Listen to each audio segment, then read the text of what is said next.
अभी 30 सितंबर को Ponniyin Selvan movie release हुई है। इसे मणिरत्नम ने डायरेक्ट किया है। ये मूवी कल्कि कृष्णमूर्ति के नोवेल पोनियन सेल्वन पर बेस है। इसे तमिल भाषा में लिखा गया है और ये तमिल साहित्य का सबसे फेमस नोवेल है।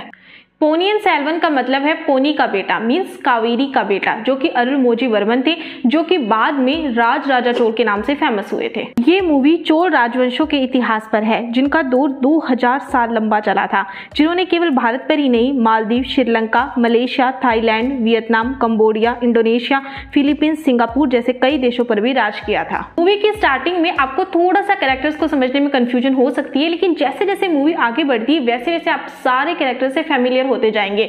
लेकिन अगर आपने पहले से ही कल्कि कृष्णमूर्ति का पोनियन सेल्वन नोवेल पढ़ रखा है तो फिर पहले से आप उन सारे कैरेक्टर से फेमिलियर होंगे, तो आपको मूवी को समझने में इतनी प्रॉब्लम नहीं आएगी।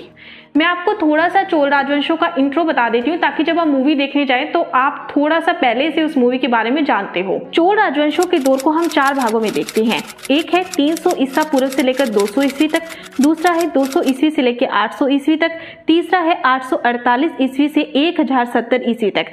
इसी समय चोल साम्राज्य का विस्तार हुआ था और अंतिम दौर इसका 11वीं से 13वीं सदी के बीच रहा। चोल वंश के संस्थापक थे श्री विजयालय चोल। लेकिन जो ये मूवी है वो स्टार्ट होती है 10वीं शताब्दी से, जहां पर सुंदर चोल और माता वानवन महादेवी के 3 संतानें हैं। पहले बड़े पुत्र का नाम है आदित्य करिकालन, छोटे पुत्र का नाम है अरुलमोझी वर्मन, जो कि मैंने आपको बताया था बाद में राज राजा चोल के नाम से फेमस हुए थे, और राजकुमारी कुंदवई। इस मूवी में राजा सुंदर चोल का किरदार निभाया है प्रकाश राज ने, और राजकुमारी कुंदवई का रोल निभाया है त्रिशा ने, और आदित्य करिकालन का रोल निभाया है चियान विक्रम ने, और अरुलमोझी वर्मन जो कि राज राजा चोल ही थे उनका किरदार निभाया है जयम रवि ने। और इन सभी ने अपने रोल को बहुत ही अच्छे से निभाया है। चियान विक्रम को हालांकि PS1 के अंदर स्क्रीन कम मिली है, लेकिन उनका जितना भी रोल है वो काफी शानदार है। उन्होंने एक ऐसे योद्धा की भूमिका निभाई है जो बाहर से तो काफी स्ट्रॉन्ग है लेकिन अंदर से टूटे हुए हैं, और वो किस वजह से है वो आपको मूवी देखकर ही पता चलेगा। लेकिन इस छोटे से रोल में भी आप चियान विक्रम के साथ में इमोशनली अटैच हो जाते हैं। त्रिशा ने अपने रोल को बखूबी निभाया है, उनकी खूबसूरती और कॉस्ट्यूम सब बहुत शानदार है। इसके अलावा जयम रवि ने भी अपने किरदार को बखूबी निभाया है। कार्तिक का जो रोल है ना वो इस मूवी में बहुत इंपॉर्टेंट है, क्योंकि वो ही इस मूवी के अंदर आपको सारे किरदारों से इंट्रो करवाते हैं। उन्होंने एक योद्धा की भूमिका भी बखूबी निभाई है और आपको इस मूवी में एंटरटेनमेंट करने का भी काम किया है।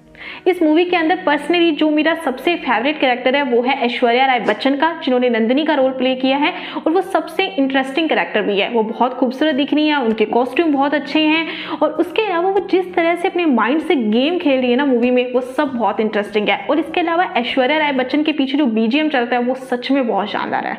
अगर हम बात करें इस मूवी के म्यूजिक की, तो म्यूजिक AR रहमान ने दिया है, जो कि बहुत शानदार है और आपको वो पूरी मूवी के साथ में अच्छे से बांधे रखता है। मूवी का BGM भी बहुत अच्छा है। इस मूवी के अंदर ज्यादा VFX और हो हल्ला नहीं है, क्योंकि मणिरत्नम सर का डायरेक्शन इस प्रकार का है कि वो स्टोरी टेलिंग के ऊपर ज्यादा फोकस करते हैं। मूवी सच में बहुत शानदार है, शुरू से लेकर अंत तक आपको बांधे रखती है, कहीं भी आपको बोर नहीं होने देती है। हाँ, आप ये जरूर कह सकते हैं मूवी थोड़ा स्लो चलती है, लेकिन मूवी बहुत अच्छी है। मेरी ओपिनियन में आपको एक बार ये मूवी जरूर देखनी चाहिए। मूवी तो बहुत शानदार है, और दूसरा इसका रीजन ये भी है कि ये मूवी हमारे चोल राजवंशों के इतिहास के ऊपर है, क्योंकि हमें इतना डिटेल से इनके बारे में पढ़ाया नहीं जाता, और अगर आप ये मूवी देखोगे तो आपको इसके बारे में और जानने को मिलेगा। मुझे ऐसा लगता है कि चियान विक्रम यानी कि आदित्य करिकालन को PS1 के अंदर स्क्रीन थोड़ी कम मिली थी, इन्हें थोड़ी ज्यादा स्क्रीन देनी चाहिए थी, और इनके इमोशंस को थोड़ा और ज्यादा अच्छे से दिखा सकते थे, जिससे जो जनता थी वो और ज्यादा इनसे इमोशनली अटैच हो सकती थी। पर शायद हो सकता है कि उनका जो रोल है वो PS2 में हमें देखने को मिले। अगर आप में से भी किसी ने ये मूवी देख ली है तो मुझे कॉमेंट सेक्शन में जरूर बताएं कि आपको ये मूवी कैसी लगी, और जिन लोगों ने मूवी नहीं देखी है तो ऐसी मेरी ओपिनियन है कि आपको एक बार ये मूवी जरूर देखनी चाहिए। और अगर अभी तक आपने मेरे चैनल को सब्सक्राइब नहीं किया तो चैनल को सब्सक्राइब कर लें, क्योंकि आपको इसी तरह के वीडियो के नोटिफिकेशन मिलते रहेंगे जो आपकी नॉलेज को और ज्यादा ग्रो करे।